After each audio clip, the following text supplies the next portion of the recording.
Hello, it's Thursday, September 21st, 2017.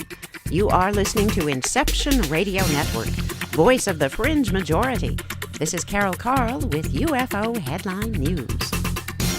So, what have we got to look forward to in tonight's sky? Let's meander over to EarthSkyorg, shall we, for this headline: Equinox, Moon, and Jupiter for the next few days. On September 21st, 22nd, and 23rd this year, as the sun crosses the celestial equator, bringing that September 22nd equinox, try to catch the slender waxing crescent moon and planet Jupiter in your western twilight sky. Try looking for them as soon as the sky darkens. Both the moon and Jupiter are bright, and they should show up even in the twilight. They might be tough from northerly latitudes on the 21st today, though, so near the September equinox, with the autumn angle of the sun and moon's path, the ecliptic, which is low in the twilight sky, has that waxing crescent moon. It's going to follow the sun beneath the horizon before it gets good and dark. Meanwhile, from Earth's southern hemisphere, the ecliptic is now making a steep angle with that sunset horizon, and the moon and Jupiter will be higher above that horizon after the 21st today. From North America, indeed from the whole world, it will be easier to spot the moon September 22nd and 23rd, when its distance from the sunset will be greater. Each following day will present a wider evening crescent higher up in the west at sunset and setting later after nightfall. If you've got an unobstructed horizon in the direction of sunset, Jupiter sets better than an hour after sundown at mid-northern latitudes. And those trusty binoculars, if you've got them, can help you to view the moon and Jupiter all the sooner after the sun sets. There's a sky chart, but of course, you can find it later at ufoheadlinenews.com. It's a handy-dandy thing for consultation. The Southern Hemisphere has the advantage on all of these dates. In the Southern Hemisphere now, as we approach the September equinox, spring is coming for you. In the springtime from either hemisphere, that young crescent moon rides high above the sunset. It's easy to spot. So, for instance, tonight in Philadelphia, Pennsylvania, at 40 degrees north latitude, the moon sets 1 hour and 7 minutes after sunset. Jupiter sets 1 hour and 9 minutes after the sun. But directly south of Philadelphia, way south, at Valdivia, Chile, it's 40 degrees south latitude. The moon, on this same date, tonight, the 21st of September, sets 1 hour and 27 minutes after the sun. Jupiter sets 2 hours and 12 minutes after. The moon and Jupiter do rank as the second brightest and fourth brightest celestial objects to light up our heavens, respectively, with the sun, of course, being the brightest. And the lovely planet Venus, the third brightest heavenly body, appears in the east now before dawn, so there's no mistaking Jupiter for Venus in the September 2017 sky. Here's the bottom line in the form of a question. How many of you will see the moon and Jupiter on September 21st, 2017? If you miss them, simply try September 22nd or 23rd. And we're reminded of an old thing taught to us by our mother. It was a sweet little legend. Who knows the source? It was that if you make a wish when the moon is crescent, that wish is made over one's left shoulder. Well, that will make your wish come true. Our wish today is that the heartbreak currently felt by so many people in so many places is somehow lessened, if only just a little bit, by all the loving prayers that sisters and brothers are sending. That includes us. We hope you join us. We know you will. Still up in space, here's a headline. A NASA spacecraft is about to slingshot around Earth to meet up with an asteroid. This is written by Lauren Grush for The Verge. On Friday, that's tomorrow, September 22nd, a spacecraft the size of an SUV will slingshot around Earth's south pole, altering its trajectory through space. The probe is NASA's OSIRIS-REx. Here's how NASA spells it. It's all caps, uppercase, OSIRIS-RE, lowercase x. And its upcoming maneuver around our planet is known as a gravity assist, a way to harness Earth's gravity to alter its orbit. That move is critical since it will put OSIRIS-REx on course to meet up with an asteroid in the fall of 2018. OSIRIS-REx launched last year with a relatively straightforward purpose: grab a sample of rocks from an asteroid and bring them back to Earth. If all goes well, this vehicle should retrieve the largest sample ever collected from an asteroid and give scientists a chance to study the space rock components in more detail than ever before. But first, the probe has to reach the target, a nearby asteroid, that asteroid named Bennu, Bennu. NASA picked Bennu partly because this asteroid's orbit is similar to Earth's orbit, and that makes it an easier target to reach. But their paths aren't the exact same. Bennu's orbit is tilted by about 6 degrees compared to Earth's. In the past year, OSIRIS-REx has been orbiting in the same plane as Earth, traveling slightly ahead of our planet. And now it's time for OSIRIS-REx to match Bennu's orbit in space. There are 2 main options to change a spacecraft's trajectory. One is to use the vehicle's onboard engines to propel the spacecraft in a certain direction.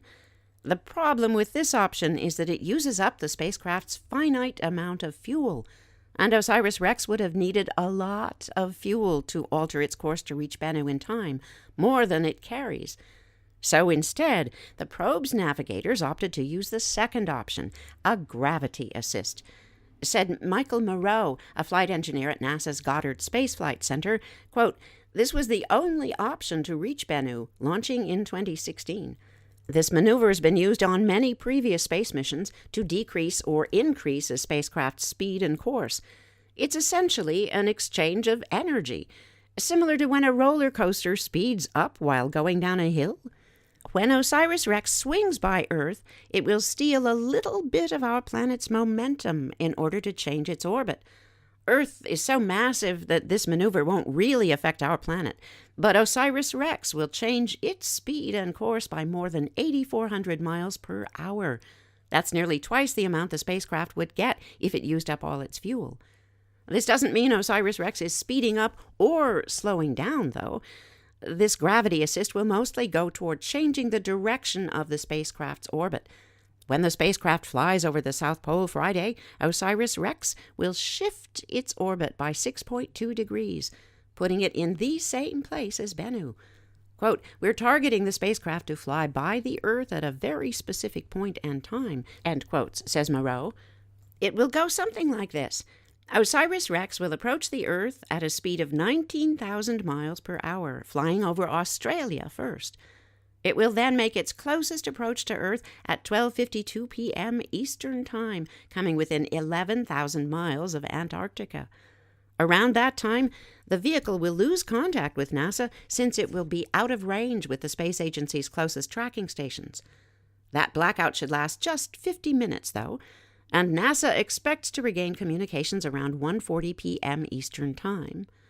The vehicle is also supposed to come into areas dominated by satellites, but NASA says it has taken steps to make sure no collisions happen during this gravity assist.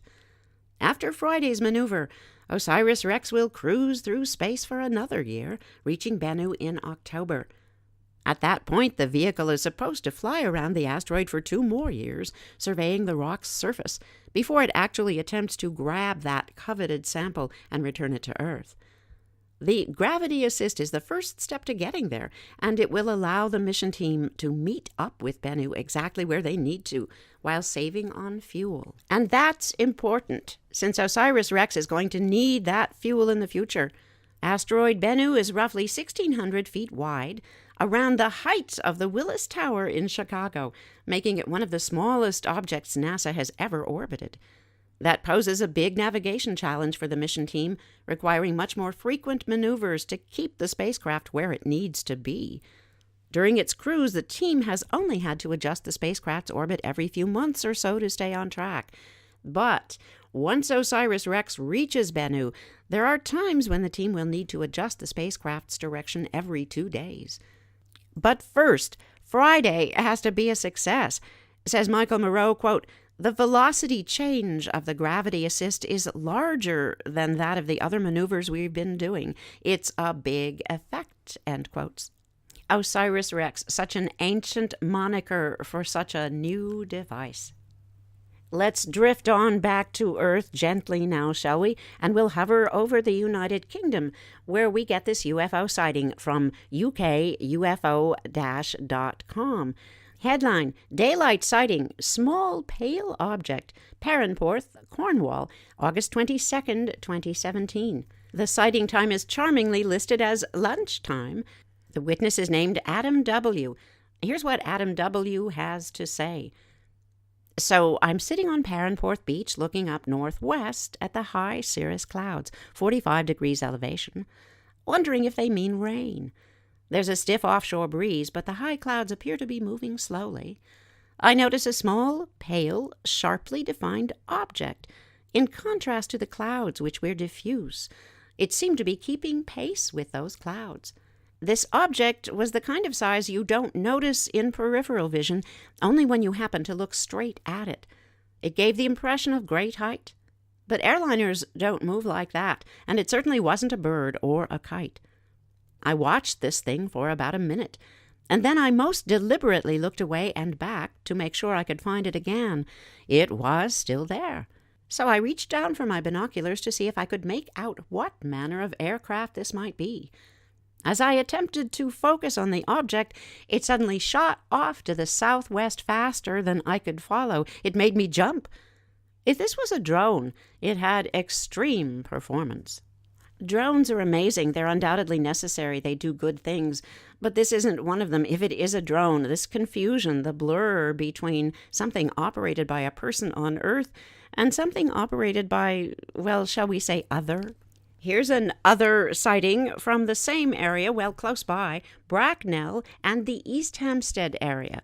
Headline, Man convinced UFO spotted over Bracknell had its, quote, own life source, end quotes. This article is written by Cara O'Neill and Hugh Fort. A man who spotted a ball-bearing-shaped object in the skies above East Hampstead said it appeared to have its own life source. 49-year-old Bob Wise spotted this bizarre object at around midday on a bright sunny day. He whipped out his camera, his iPhone, to capture pictures and video. Here's what Bob Wise said, quote, It was stationary, just flashing. It was dim at first, but then it got brighter and brighter, which is when I decided to take the pictures on my iPhone, end quotes. Mr. Wise then sat down later to edit the photos together, and it was only then that he noticed how strange this object was. He said, quote, My gut reaction is that it's not ours. It was incredibly bright. This thing appeared to have its own life source. The light reminded me of being in chemistry lessons at school, like burning magnesium. It wasn't an electrical light. It was very odd, end quotes. He said the skies about Bracknell are busy with planes and helicopters, but conceded the objects he spotted on Sunday, August 27th, could be something natural. He said, quote, I just don't think it's from here. I'm open-minded about these things. This footage is straight from my iPhone. It hasn't been tampered with. Of course, I'm still open to the fact that this could be some sort of atmospheric phenomenon, end quotes. Bracknell Forest is a well-known UFO hotspot, and Mr. Wise added he spotted a strange cylindrical shape in the sky himself about 5 years ago. Get Reading, a website, contacted expert Nick Pope, who investigated UFOs for the Ministry of Defense. Pope said, quote, It's an intriguing piece of footage. That said, I'd like to know whether the witness saw this pulsating effect with the naked eye or only when viewing the object with the iPhone. My suspicion is that the pulsating is a result of a technical issue with the iPhone and or with the subsequent editing of the footage that I understand was done, and not something that the object itself was doing. I'm happy to be proven wrong on this, but my experience tells me that with this sort of footage, the issue is often with the camera or smartphone. It's also the case that distortion and other odd effects can occur when zooming in. If this is the case, the object itself could have been something quite ordinary, such as a helicopter reflecting the sunlight. More generally, it would be helpful to know if there were any other witnesses, if anybody else managed to take film or photographs, and also if anything unusual was tracked on radar, end quotes. Yup, and Nick Pope certainly knows whereof he speaks. That radar component is always very intriguing. Here's something else intriguing. It's a UFO sighting out of an undisclosed city in Florida. However, it connects with the CE5, Dr. Stephen Greer's initiative. We'll give you the sighting, and then we'll give you a few points on that, in case you're in the dark. We were. It's a sighting numbered by MUFON as 86778. The date on this sighting is September 12th, 2017. It wasn't reported till September 19th. Here's the summary. Used CE5 protocol. During this meditation, heard clicking noises and saw an image of my back door. I went outside and saw the UFO. The sighting specifics here are a striking viewing distance 501 feet to 1 mile. That's close. The altitude was over 500 feet and underneath a cloud cover. The sighting duration 35 minutes. Object features unknown. Object flight path, path with directional change. And the witness lists this object shape as sphere. The maximum temperature during this event was 88 degrees Fahrenheit, 31 degrees Celsius. Minimum temperature 73 degrees Fahrenheit, 23 degrees Celsius. The visibility factor is pretty standard, the usual 10 miles, 16 kilometers. The minimum, however, a little different, 5 miles, 8 kilometers. Nothing abnormal about the weather conditions. Here's the account. On September 12th, 2017, I meditated using the CE5 protocol at my home. However, I did it twice, and my session lasted 2 hours. At approximately 1 hour and a half in, I started saying peace and love in my mind repeatedly. And that's when things started to pick up. I started to hear clicking noises. And within my mind, I was seeing repeated images of my back door. My alarm rang, letting me then know that the session was over. So I went through my back door to go to my backyard, looked up to the sky for a minute, and then I saw a star glow a bright orange-yellow. It then streaked to the left at a northwest angle into the clouds. It moved lightning fast. This was my first time seeing a UFO. Wow, that's a striking experience. That urge to go to the back door, to go outside, and then the thing in the sky. It's not unusual. Here's the stuff about how the CE5 initiative fits into this sighting. Mind you, this is the most brief of overviews. It's lifted from a transcript of an audio recording made in April of 1995. It was a presentation by Dr. Stephen Greer in Denver, Colorado. Here's what he says. A close encounter of the fifth kind, CE5, is when humans deliberately take the initiative to interact with or communicate with, no matter how simply, these life forms and their spacecraft. It is that simple. It may be as rudimentary as someone driving down a road and seeing a spacecraft that is obviously not of human manufacture and signaling their bright lights on and off. And the object stops, comes over, and signals back in the same sequence. There are dozens of cases of this occurring. It is a simple exchange. This exchange may be ridiculed by people as simplistic, but it is an important step because it is an attempt by a person to reach out to these occupants, and they stop and take the time to answer back. It doesn't matter if there was any substance to the communication. The fact that hello was said and an answer came back is profoundly important. It is a quantum leap in the relationship. The other types of close encounters, which have previously been described, are the close encounter of the first kind. That's a sighting of an extraterrestrial spacecraft within 500 feet. A close encounter of the second kind is a landing trace or an electromagnetic trace, some sort of physical trace that's left by one of these objects. A close encounter of the third kind, as everyone knows from Steven Spielberg's famous movie, is the sighting of one of the humanoids or life forms, usually in association with a spacecraft, but not always. A close encounter of the fourth kind, that's when someone is actually taken on board a craft. And while this is rare, there are a few cases where it happens, or is suspected to have happened. And a close encounter of the fifth kind, then, is the first category that's not passive. If you look at the other four categories, you see they are essentially passive categories. Even a close encounter of the fourth kind, for the most part, is a category where humans take the initiative and, in a cooperative spirit, attempt to interact with or have an exchange with these life forms, their spacecraft, the occupants on board. It is an important new category because it is a new concept. It's a new paradigm of interaction that goes from the usual passive modality or retrospective modality to one of real-time, proactive communication. And as such, it's a milestone in the development of our relationship, because it conveys to the extraterrestrial life forms that we are reaching the point of maturity where we're willing to end our denial and end even our passive observation and step into a state of empowerment, a state where we can say, we are communicating with you and we wish to communicate with you.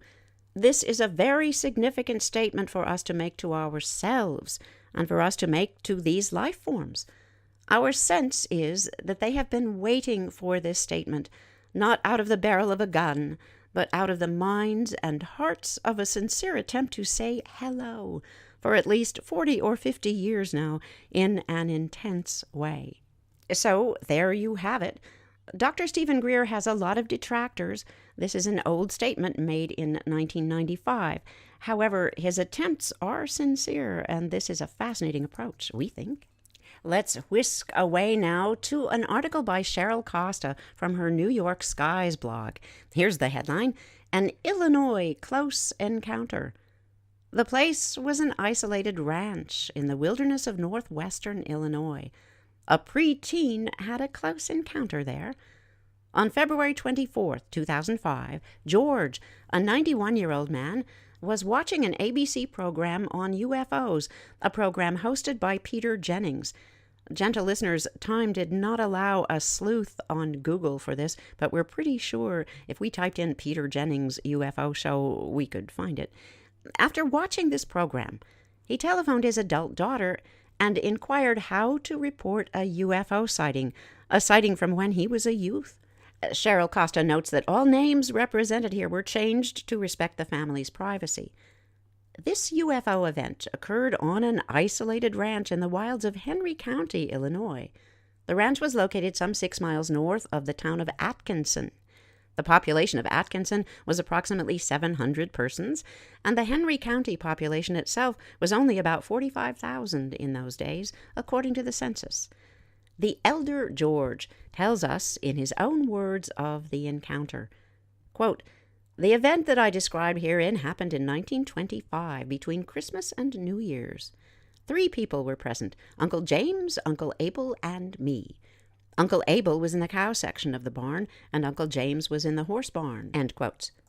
George explained that the 3 of them were later than usual with doing the late-day farm chores. At the time of the encounter incident, James was in his 20s, Abel in his teens, and George was 11. Said George, quote, "Uncle James suggested that I take a bucket that was nearby and go to the corn crib for corn for the horses. So I exited the barn and started for the corn crib. It was at a lower elevation than the barn, so I started to descend to that level. I stopped then to admire the scenery because it was such a picture postcard winter scene. It was about 15 degrees, fresh snowfall, clear sky. The wind was calm, so I stopped and looked around. The stars were beginning to come out, and in viewing the stars looking to my left, I noticed 2 stars brighter than the others. This caught my attention, so I studied them a little. It occurred to me that one of them was moving away from the other. As I watched all this going on, all of a sudden the object above me and the whole area becomes as light as day. I looked up and looked all around. I could see the neighbors' buildings as clear as day. The object above me, the source of this light, it was not like a searchlight, it was more like daylight, so I could look up at this object, which was just a short distance above me. However, all I could see was a dark space about 10 feet in diameter. It was enveloped in some sort of an aura atmosphere. It remained there for a short time. The light dimmed, and then it glided over the field at about the same level that it was above me, about 25 feet in the air. It went directly toward the buildings on ranch number 2. It had to ascend in order to clear the cow barn, and it sailed off to the northwest, fading from my view. As I returned with the corn, Uncle James and Uncle Abel were emerging from the barn. One of them said, "What was that?" And then the other said, "We'll read about it in the newspaper when we return home." When we got home, Grandpa Peters, who always read the newspaper thoroughly, said nothing in the paper reported any such occurrence. So that was the end of our event, end quotes. George said the ranch house has long since been demolished. He said that the last time he spoke to his Uncle Abel remembered nothing of this incident. Quote, "He was milking the cows, so he didn't have much exposure," end quotes, George explained. George went on to explain that when he asked his Uncle James about the incident, the response was, "Something happened."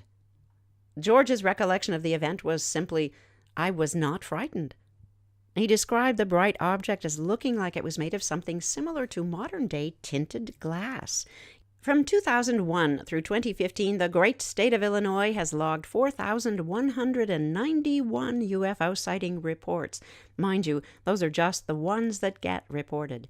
Henry County, Illinois, logged 12 reports, with 25% of those sightings attributed to, that town of Atkinson. Love the antiquity of these reports. Way before the general population was contaminated, shall we say, with the pop culture concept of UFOs. But the clock ticks, time marches on. We've got to march too, because that's a wrap. Thank you for listening to Inception Radio Network. Follow today's broadcast at ufoheadlinenews.com. Loving kindness. We're all in this together. This is Carol Carl. See you tomorrow.